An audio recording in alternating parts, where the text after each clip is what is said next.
Akhirnya chapter 1061 muncul juga versi lengkapnya.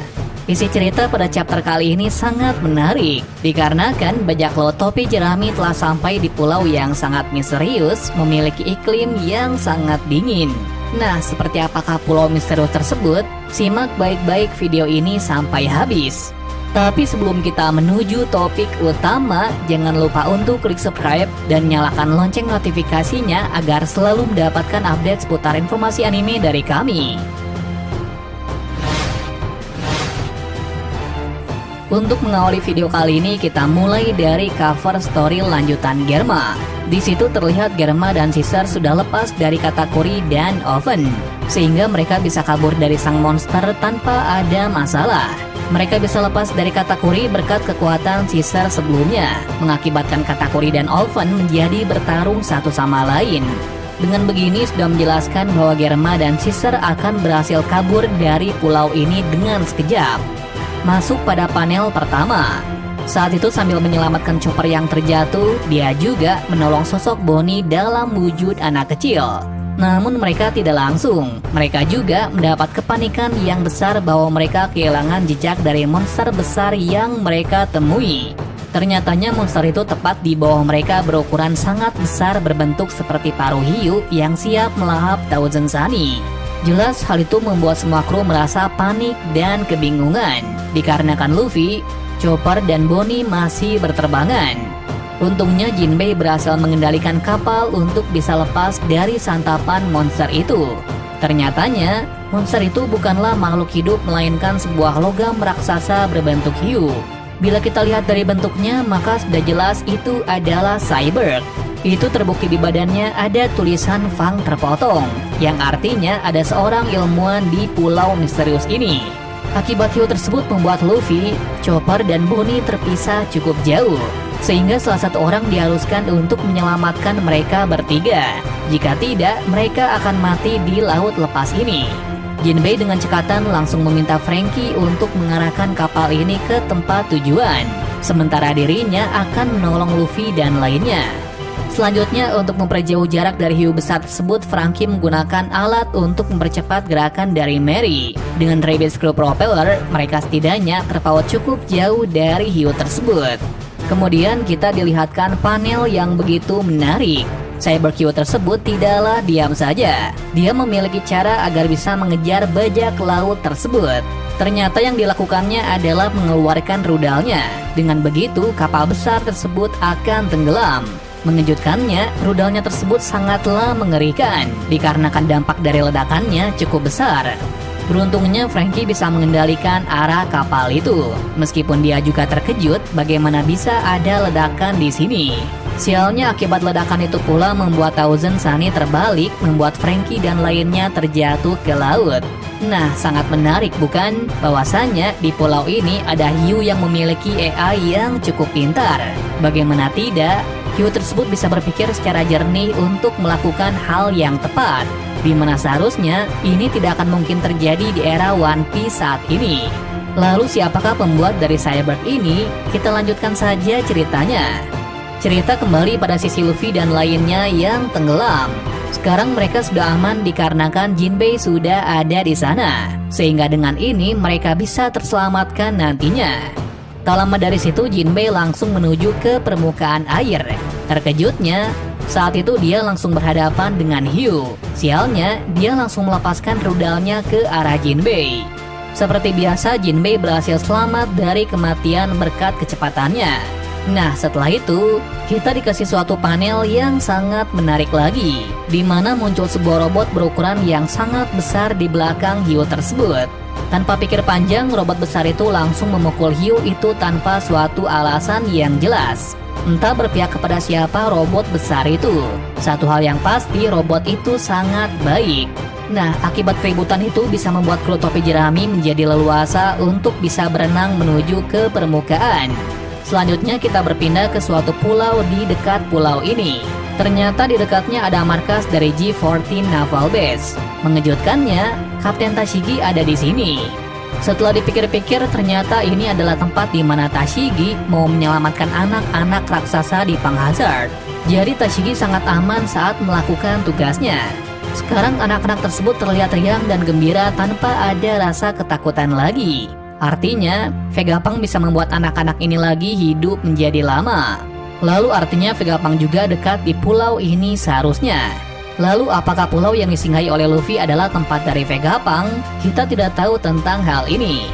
Selanjutnya seorang wakil admiral yang bernama Dol ingin berbicara tentang Tashigi mengenai suatu hal. Ternyata yang ingin dibicarakannya adalah Helmeppo. Lantas apa yang terjadi kepada Helmeppo? Pastinya ini berhubungan dengan Koby yang diculik oleh Kurohige.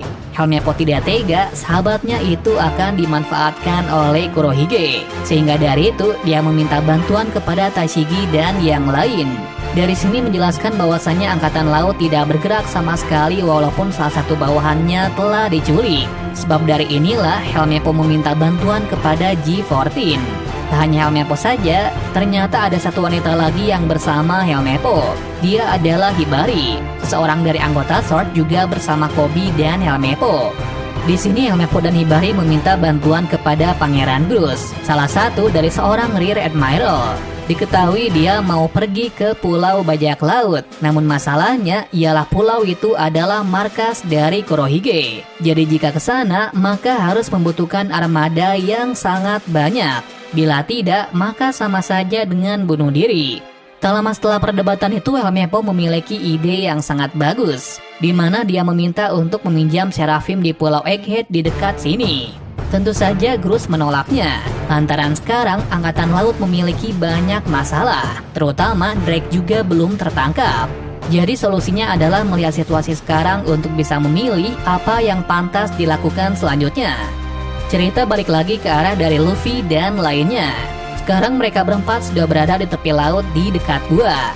Lalu Bonnie pada wujud dewasanya menjelaskan bahwa dia adalah salah satu generasi terburuk sepertinya.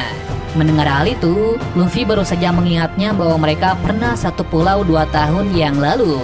Kemudian Bonnie meminta kejelasan apa benar Luffy sudah menjadi Yonko, dan kenapa poster buronannya memiliki foto mistis berambut putih. Luffy menjawab dengan lantang bahwa saat itu dia merasa sangat bebas, sambil dikasih pose Luffy mode nikah. Bonnie juga terkejut bahwa Jinbei juga bisa bergabung dengan bajak laut ini. Selanjutnya Bonnie menjelaskan kenapa dia ada di sini dan sendirian. Bonnie berkata dia hanya mengingat bahwa dia datang sendirian ke sini, dan secara tiba-tiba kapalnya dilahap oleh sesuatu. Tapi satu hal yang pasti, dia sudah sampai pada pulau tujuannya. Secara mengejutkan, Bonnie menjelaskan bahwa pulau ini adalah milik pemerintahan. Pulau ini bernama Egghead. Konon katanya pulau ini dikenal dengan sebutan 500 tahun di masa depan, di mana pulau ini juga adalah tempat penelitian dari Dr. Vegapunk. Jadi dengan begini, sudah valid kenapa ada cyborg canggih di pulau ini. Ternyata dalang dibalik semua ini adalah ilmuwan gila Vegapunk.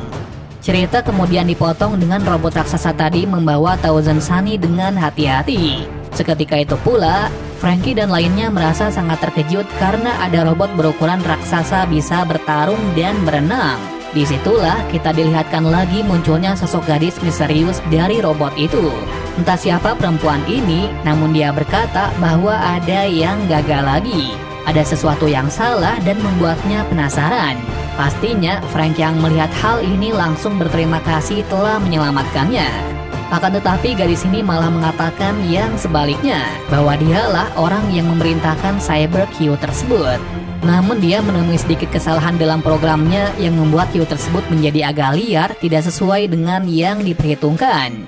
Akhir bab ditutup dengan kemisteriusan, di mana gadis ini menjelaskan bahwa dia bekerja dengan pemerintahan. Mereka menjulukinya dengan ilmuwan yang jenius. Dia sering dipanggil dengan nama Dr. Vegapunk. Lantas apakah benar gadis ini adalah Vegapunk? Kita nantikan saja cerita ke depannya.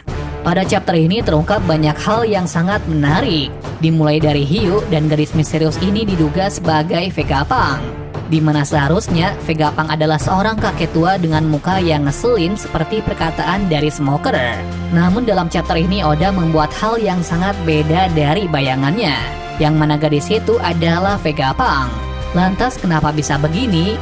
Mungkin ini ada hubungannya dengan baju yang dipakainya ada nomor 02. Biasanya jika dalam penelitian maka nomor tersebut diberi tanda hasil penelitian atau eksperimen nomor 2. Dimana jika ada nomor 2 maka pastinya ada nomor 1. Jadi kemungkinan besar masih ada yang disembunyikan dari pulau ini oleh Oda. Nah, siapakah gadis 02 ini dan kenapa dia bisa sejenius dan dipanggil dengan nama Vegapunk? Apakah Vegapunk yang asli telah mati atau sedang menyembunyikan keberadaannya kepada dunia? Sayang sekali, kita tidak menemukan informasi mengenai hal ini. Namun satu hal yang pasti, dengan munculnya seseorang bernama Vegapunk ini pasti akan menangkap sesuatu menarik tentang dunia One Piece. Dan bagaimana teori buah iblis bisa dibuat. Well, sebenarnya masih menarik untuk dibahas lebih detail lagi. Namun karena chapter sampai di sini saja, yang bisa kita tahu hanyalah hal ini saja. Mungkin di chapter selanjutnya kita akan kebanjiran fakta yang cukup mencengangkan dari dunia One Piece. Terima kasih sudah menonton video ini dan sampai jumpa di video selanjutnya.